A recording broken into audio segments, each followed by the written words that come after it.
Elon Musk has been outspoken in recent days about what is happening in Venezuela after the sham elections in the South American country. He called President Nicolas Maduro a dictator, and Maduro has called Musk the arch enemy of Venezuela's peace and accused him of promoting the fascist ideology of the extreme right.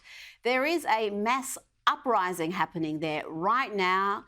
James, will we finally see the fall of this socialist dictator? Well, we can only hope so, Rita. It's great to be with you this evening.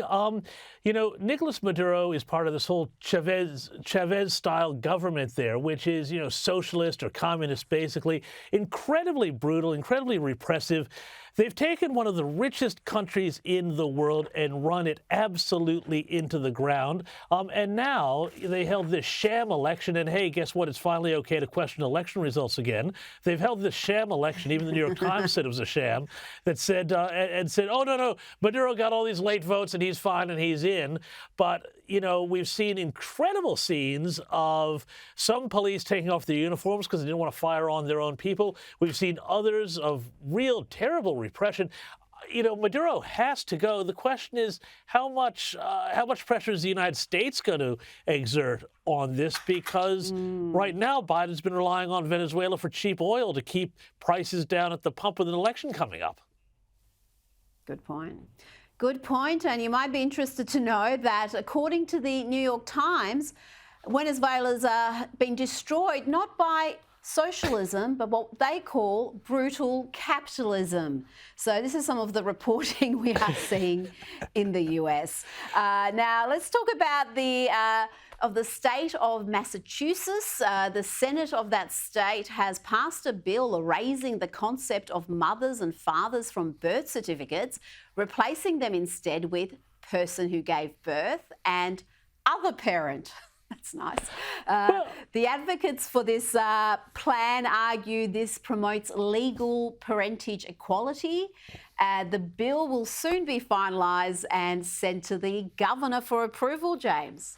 Well, Rita, I really can't believe how alt-right and fascist this Massachusetts bill is because, they are totally erasing every parent who identifies as a cat or an otter or an octopus by saying the person who gave birth. What is happening here in the once woke state of Massachusetts? No, seriously, Rita, this is one of these things that is designed, I think it is an absolute attack on the family. It's an attack on the concepts of motherhood and fatherhood, which are both crucial to parenting and to children.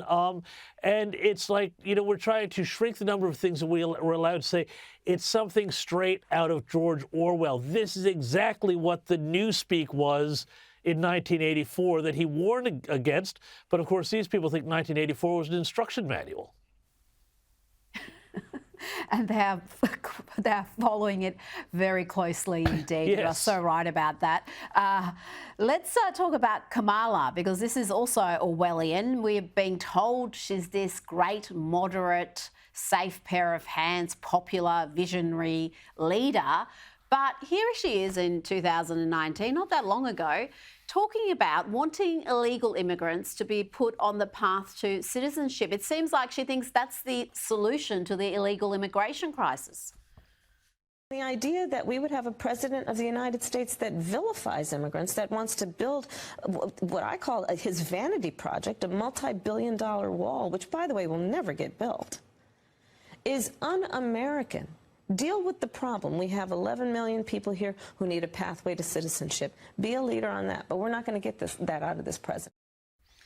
Will this come back to haunt her? Because it's all well and good for these videos to be unearthed, some of them even more recent, some of them from 6 months ago.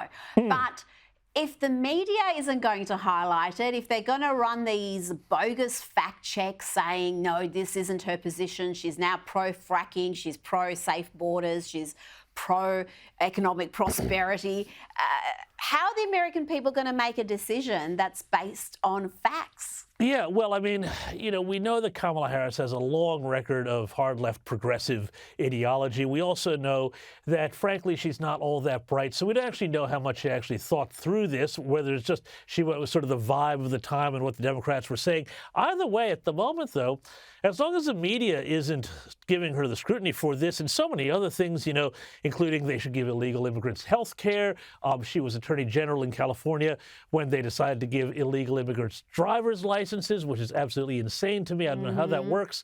Until there's some media scrutiny, no one's going to know. She's going to be this blank slate that everybody can project their own sort of idea of, well, this is what I think progress should look like, and then they throw it on her.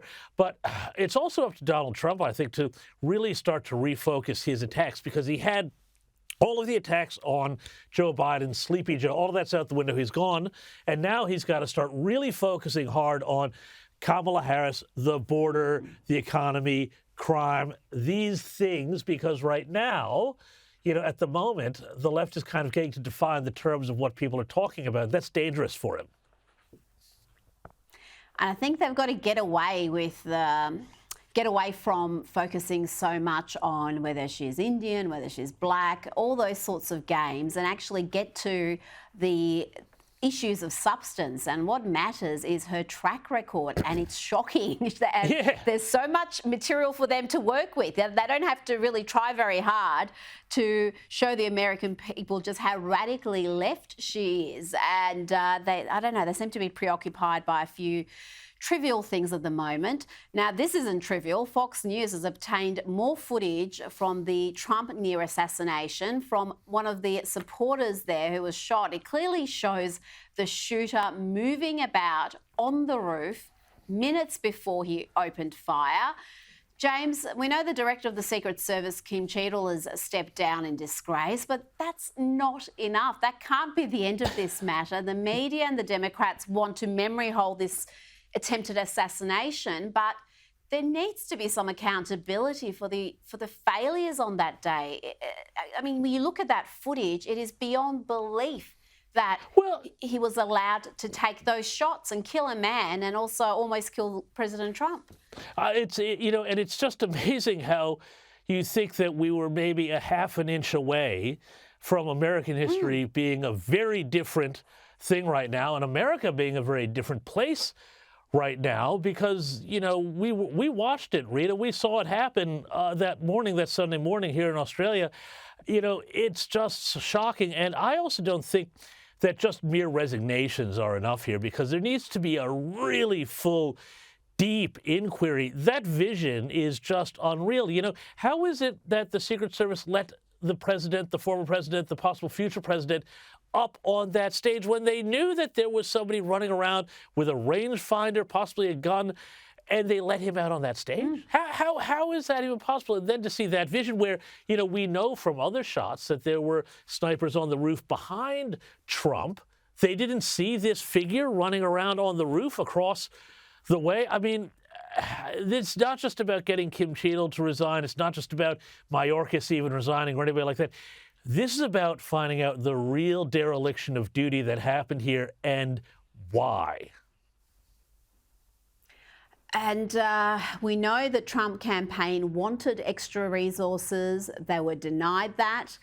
Since the attempted assassination, the Secret Service has advised the Trump campaign not to hold these outdoor rallies. To me, that's borderline election interference. That's how Trump campaigns. How can you ask him to change how he campaigns because you're not competent enough to protect him? Well, yeah, I mean, exactly right. I mean, that really does feel like they're putting the thumbs on the scale and saying, your big asset is your ability to speak to huge arenas, huge crowds, and we don't want you to do that anymore. Well, I'm sorry. He's the candidate. You figure out how to protect him. I mean, this is like saying, she was wearing a short skirt. She deserved it. This is, really just a real dereliction of their duties to protect everybody. And one of the interesting things is, too, is I think we're going to see bipartisan consensus on this, too, because we saw during those hearings with Kimberly Cheadle, who's the now resigned head of the Secret Service, how many Democrat lawmakers were also furious, because they all know that everybody's in jeopardy. It's not just Trump. From some mad person out there, for whatever reason, they rely on this agency being as absolutely world-class competent as it can be. They're not getting it, and democracy in America depends on it. Absolutely. Now, Donald Trump has appeared at a panel event held by the National Association of Black Journalists, where he was quizzed on all sorts of issues in a very hostile manner, I might add. And one of the discussion points, naturally, was January 6th.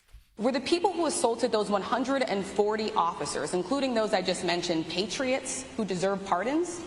Well, let me bring it back to modern day. Like about 5 days ago, we had an attack on the Capitol, a horrible attack on the Capitol. You saw the people that were protesting and spraying these incredible monuments, bells, lions, all these magnificent limestone and granite with red paint. They viciously attacked our government. They fought with police. They fought with them much more openly than I saw on January 6th.